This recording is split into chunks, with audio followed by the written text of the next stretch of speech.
Hello മക്കളെ, അപ്പം എൻ്റെ കുട്ടികളെല്ലാവരും നിങ്ങളുടെ എക്സാമൊക്കെ കഴിഞ്ഞ് ഫുൾ റിലാക്സ്ഡ് ആയിട്ട് ഇരിക്കുന്നുണ്ടാകും. ആൻഡ് ഇപ്പം നിങ്ങൾ നോക്കുന്നുണ്ടാവും എക്സാം വിന്നർ നിങ്ങളുടെ ഭാവി മാറ്റിമറിക്കുന്നൊക്കെ മിസ് ഇങ്ങനെ ബാക്കിൽ വെച്ചിട്ടുണ്ടല്ലോ. ഈ കാര്യമായിരിക്കും നിങ്ങൾ നോക്കുന്നത്. അപ്പോൾ നിങ്ങൾ വിചാരിക്കും ഭാവി എന്ന് പറയുമ്പം ഇനി കുറേ മുന്നോട്ട് പോകാനില്ലേ മിസ്, അപ്പോഴല്ലേ നമ്മുടെ ഭാവി. അപ്പോൾ ഭാവി യെസ് എന്തായാലും നമുക്ക് നോക്കാം. പക്ഷേ നമ്മുടെ എക്സാം വിന്നറിൻ്റെ കൂടെ പഠിച്ചതുകൊണ്ട് നിങ്ങൾക്ക് നിങ്ങളുടെ 10ാം ക്ലാസ്സിൽ ഫുൾ A1 എന്ന് പറയുന്ന ഒരു കാര്യം നിങ്ങൾക്കിപ്പം നടക്കുമെന്ന് തോന്നുന്നില്ലേ? അതുകൊണ്ടാണ് നിങ്ങളിപ്പോൾ ഈ ഒരു ചാനലിൽ നിൽക്കുന്നതും അതുപോലെ തന്നെ ഈ ഒരു ചാനലിൽ ഇരുന്നുകൊണ്ട് നമ്മുടെ ഈ ഒരു വീഡിയോ കാണുന്നതും അല്ലേ. അപ്പം നിങ്ങൾക്ക് ആ ഒരു കോൺഫിഡൻസ് നമ്മളുടെ എക്സാമിനർ തന്നിട്ടുണ്ടെങ്കിൽ തീർച്ചയായിട്ടും എൻ്റെ കുട്ടികൾ കമൻറ്റ് ചെയ്യുക.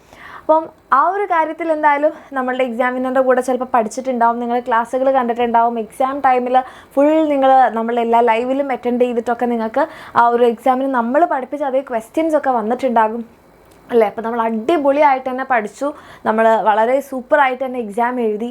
ഇനി നമുക്ക് നമ്മളുടെ മുന്നിലേക്കുള്ളത് എന്താണ്? നമ്മുടെ +1 ആണല്ലേ. അപ്പോൾ നമ്മളോട് എല്ലാവരും പറയുന്നുണ്ടാവും 10ാം ക്ലാസ് വളരെ ഇമ്പോർട്ടൻ്റ് ആണ്. യെസ്, ഇമ്പോർട്ടൻ്റ് ആണ്.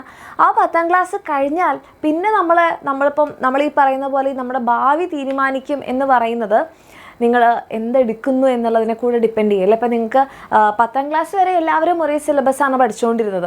പക്ഷേ 10ാം ക്ലാസ് കഴിഞ്ഞാൽ കുറച്ച് പേര് ബയോളജി സയൻസ് എടുക്കും, കുറച്ച് പേര് കമ്പ്യൂട്ടർ സയൻസ് എടുക്കും, കുറച്ച് പേര് കൊമേഴ്സ് എടുക്കും, കുറച്ച് പേര് ഹ്യൂമാനിറ്റീസ് എടുക്കും. അപ്പോൾ ഇതൊക്കെ എടുക്കുന്നത് നമ്മളുടെ ഭാവി അല്ലെങ്കിൽ നമ്മളുടെ ഫ്യൂച്ചറിലേക്കുള്ള ഒരു വഴിത്തിരിവാണ് അല്ലേ. അപ്പം സയൻസ് അല്ലെങ്കിൽ ബയോളജി സബ്ജക്ട്സ് ഒക്കെ കുറേ ഇഷ്ടമുള്ള ആൾക്കാരായിരിക്കാം എന്ത് ചെയ്യുന്നുണ്ടാവുക, നമ്മൾ ബയോളജി സയൻസ് എടുക്കുന്നുണ്ടാവാം. ഇനി അതല്ല IT കമ്പ്യൂട്ടർ അതൊക്കെയാണ് താല്പര്യം എന്നുണ്ടെങ്കിലായിരിക്കും നിങ്ങൾ കമ്പ്യൂട്ടർ സയൻസ് എടുക്കുക. ഇനി ഇതൊന്നും വേണ്ട, എനിക്ക് അക്കൗണ്ടൻസ് ഒക്കെയാണ് താല്പര്യം, എനിക്ക് CA ഒക്കെ പഠിക്കാനാണ് ആഗ്രഹം എന്നൊക്കെ ആണെങ്കിൽ നിങ്ങൾ കൊമേഴ്സ് എടുക്കുന്നുണ്ടാകും. ഇനി ഇതൊന്നും അല്ലാത്ത എനിക്ക് ഇങ്ങനത്തെ ഇപ്പം അതിലൊന്നും താല്പര്യമില്ല, ഞാൻ ഹ്യൂമാനിറ്റീസ് എടുക്കാനാണ് എനിക്ക് ആഗ്രഹം, എനിക്ക് സയൻസ് സബ്ജക്ട്സ് ഒന്നും തന്നെ വേണ്ട, അങ്ങനെയാണെങ്കിൽ എൻ്റെ മക്കൾ ഹ്യൂമാനിറ്റീസ് എടുക്കും. അപ്പോൾ ഇതെല്ലാം തന്നെ നിങ്ങളുടെ ആഗ്രഹപ്രകാരമാണ് എടുക്കുന്നത്. നിങ്ങളുടെ ടേസ്റ്റ് എന്താണോ അതിനനുസരിച്ചാണ് നിങ്ങൾ പഠിക്കുന്നത് അല്ലേ.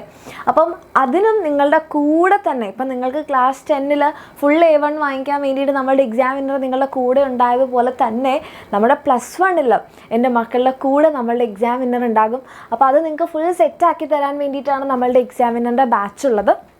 ഓക്കെ, അപ്പോൾ നമ്മളുടെ എക്സാമിനർ സയൻസ് ബാച്ചും ഉണ്ട്, അതുപോലെ തന്നെ കൊമേഴ്സ് ബാച്ചുകളും ഉണ്ടാകും. അപ്പോൾ സയൻസ് ബാച്ചാണ് നമ്മളുടെ +1 അഗ്നി ബാച്ച് എന്ന് പറയുന്നത്. ആൻഡ് കൊമേഴ്സ് ബാച്ചാണ് നമ്മളുടെ +1 ജാല ബാച്ച്. ഓക്കെ, അപ്പോൾ നിങ്ങൾക്ക് താല്പര്യമുള്ള മക്കൾക്കാണെങ്കിൽ നമ്മുടെ ബാച്ചിൽ ജോയിൻ ചെയ്യാം. 5,999 ആണ് നമ്മളുടെ ഫീസ് വരുന്നത് കേട്ടോ. ഈ ഒരു ഫീസ് ഒരു സബ്ജക്റ്റോ ഒരു മാസമോ അല്ല, കംപ്ലീറ്റ് നിങ്ങളുടെ +1 കഴിയുന്നത് വരെയുള്ള ആകെയുള്ളൊരു ഫീസ് എന്ന് പറയുന്നത് ഈ 5,999 മാത്രമാണ്. ഇത് ഒരു വർഷത്തേക്കുള്ള ഫീ ആണ്, കംപ്ലീറ്റ് നിങ്ങളുടെ സബ്ജക്ട്സിനുള്ള ഫീ ആണ്. ഓക്കെ, അപ്പം നിങ്ങൾക്ക് താല്പര്യമുള്ള മക്കൾക്ക് എന്ത് ചെയ്യാം, നമ്മുടെ ബാച്ചിൽ ജോയിൻ ചെയ്യാം. അപ്പോൾ നിങ്ങൾ വിചാരിക്കുന്നുണ്ടാവും മിസ് ബാച്ചിൽ ജോയിൻ ചെയ്ത് കഴിഞ്ഞാൽ എന്തൊക്കെയാണ് കിട്ടുന്നുണ്ടാവുക അല്ലേ. നിങ്ങൾക്ക് നമ്മളെ കംപ്ലീറ്റ് +1ൽ നിങ്ങൾ ചിലപ്പോൾ കുറച്ച് പേരെങ്കിലും സീനിയേഴ്സൊക്കെ പറഞ്ഞ് കേട്ടിട്ടുണ്ടാവും എത്ര ചാപ്റ്റേഴ്സ് പഠിക്കാനുണ്ട്, കുറേ അധികം പഠിക്കാനുണ്ട്. അപ്പോൾ ആ കംപ്ലീറ്റ് ചാപ്റ്റേഴ്സിൻ്റെ റെക്കോർഡഡ് ക്ലാസ്സുകൾ നിങ്ങൾക്ക് അവൈലബിൾ ആയിരിക്കും. അതുകൂടാതെ ചാപ്റ്റേഴ്സിൻ്റെ കൂടെ നിങ്ങൾക്ക് ലൈവ് ക്ലാസ്സുകൾ ഉണ്ടാകും, നമ്മളുടെ ടീച്ചേഴ്സ് തന്നെ എഴുതിയിട്ടുള്ള PDF നോട്ടുകൾ ഉണ്ടാകും. അപ്പോൾ അത് നമ്മളിപ്പോൾ പഠിപ്പിക്കുന്ന സമയത്ത് അല്ലെങ്കിൽ നിങ്ങൾ ആ ക്ലാസ് കാണുന്ന സമയത്ത് നിങ്ങളുടെ കയ്യിൽ ഓൾറെഡി നോട്ടുണ്ട്. അപ്പോൾ നിങ്ങൾക്ക് ആ നോട്ട് നോക്കാമോ, മിസ് അടുത്തത് ഇതാണ് പറയാൻ പോകുന്നത്, അല്ലെങ്കിൽ ആ ഭാഗത്ത് നിങ്ങൾക്ക് ഇതെന്താ മിസ് സ്പീഡിൽ എഴുതിയെന്ന് മനസ്സിലായില്ല, നിങ്ങൾക്ക് എന്ത് ചെയ്യാം, നോട്ട് നോക്കാം. ഇനി നിങ്ങൾക്ക് ഫാസ്റ്റ് അടിച്ച് കാണണം, സ്ലോ ആക്കി കാണാം, നിങ്ങൾക്ക് മനസ്സിലാവുന്ന രീതിയിൽ.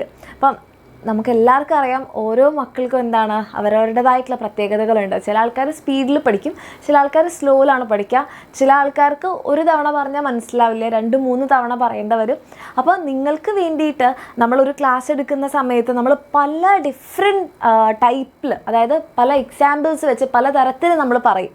അപ്പോൾ ഒരു തവണ കേട്ട് മനസ്സിലായ ആൾക്ക് അടുത്തതിലേക്ക് പോകാം, മനസ്സിലാവാത്തവർക്ക് വീണ്ടും കേൾക്കാം, അതായത് വേറെ തരത്തിൽ നമ്മളത് പറയുന്നുണ്ടാകും. അങ്ങനെ നിങ്ങളുടെ ഓരോരോ കുട്ടികളുടെയും പ്രത്യേകതകളൊക്കെ മനസ്സിലാക്കിയിട്ട് തന്നെയാണ് നമ്മുടെ ടീച്ചേഴ്സ് നിങ്ങൾക്ക് വേണ്ടി ക്ലാസ് എടുക്കുന്നത്.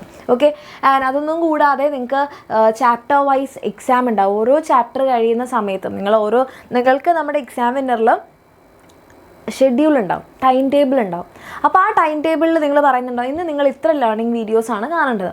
അപ്പോൾ നിങ്ങൾ ആ ലേണിംഗ് വീഡിയോസ് മാത്രം അന്ന് കണ്ടാൽ മതി. അതിനുശേഷം നിങ്ങൾക്ക് ലൈവ് ഉണ്ടാവും നിങ്ങളുടെ ഡൗട്ടൊക്കെ ക്ലിയർ ചെയ്യാൻ വേണ്ടിയിട്ട്. അങ്ങനെ നിങ്ങൾ ഒരു 5-6 ദിവസം കൊണ്ട്, അത് ചാപ്റ്ററിൻ്റെ വലുപ്പം അനുസരിച്ചാണ് നമ്മൾ ഇത്ര ദിവസത്തിനുള്ളിൽ തീർക്കുന്നത്. അപ്പോൾ അതിനനുസരിച്ച് നിങ്ങൾ ചാപ്റ്റർ കംപ്ലീറ്റ് ചെയ്ത് കഴിഞ്ഞാൽ നിങ്ങൾക്ക് എന്തുണ്ടാകും, ചാപ്റ്റർ വൈസ് ടെസ്റ്റ് ഉണ്ടാകും. ഓക്കെ, ഇനി ഇതൊന്നുമില്ലാതെ നിങ്ങൾക്ക് നല്ല അടിപൊളിയായിട്ട് പഠിച്ചു പോകാൻ വേണ്ടിയിട്ട് പറ്റും. ഓക്കെ, ഇങ്ങനെയൊക്കെ ആയിട്ട് എൻ്റെ മക്കൾക്ക് പഠിക്കാൻ ആഗ്രഹം ഉണ്ടെങ്കിൽ, നമ്മളുടെ എക്സാമിനാൻ്റെ കൂടെ നിങ്ങൾക്ക് പഠിക്കാൻ ആഗ്രഹം ഉണ്ടെങ്കിൽ തീർച്ചയായിട്ടും ഈ ഒരു നമ്പറിൽ നിങ്ങൾക്ക് മെസ്സേജ് ചെയ്യാം, വാട്സാപ്പ് ചെയ്യാം.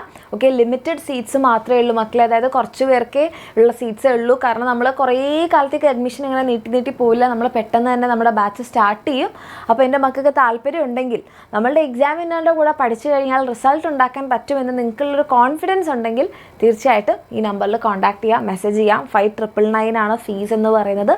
അപ്പോൾ നമ്മളുടെ എക്സാമിനറിൻ്റെ കൂടെ +1 നമ്മൾ പഠിച്ച് അടിപൊളിയാക്കി ബേസൊക്കെ സെറ്റാക്കി തന്നെ ആയിരിക്കും പഠിക്കുന്നുണ്ടാവുക. താല്പര്യമുള്ള മക്കൾക്ക് കോൺടാക്ട് ചെയ്യാം. ഇനിയിപ്പോൾ ഇതിൻ്റെ കൂടെ നീറ്റ് ആൻഡ് കീം എങ്ങനെ കൊണ്ടുപോകണം അതും നിങ്ങൾക്ക് താല്പര്യം ഉണ്ടെങ്കിൽ നമ്മളുടെ പൃഥ്വി യോധ ബാച്ച് ഉണ്ട്. പക്ഷേ ഇതിനെക്കുറിച്ച് മിസ് സെപ്പറേറ്റ് ആയിട്ടൊരു വീഡിയോയിൽ പറഞ്ഞു തരുന്നതായിരിക്കും. ഓക്കെ, അപ്പോൾ താല്പര്യമുള്ള മക്കളാണെങ്കിൽ താഴെ കാണുന്ന നമ്പറിൽ മെസ്സേജ് ചെയ്യാം.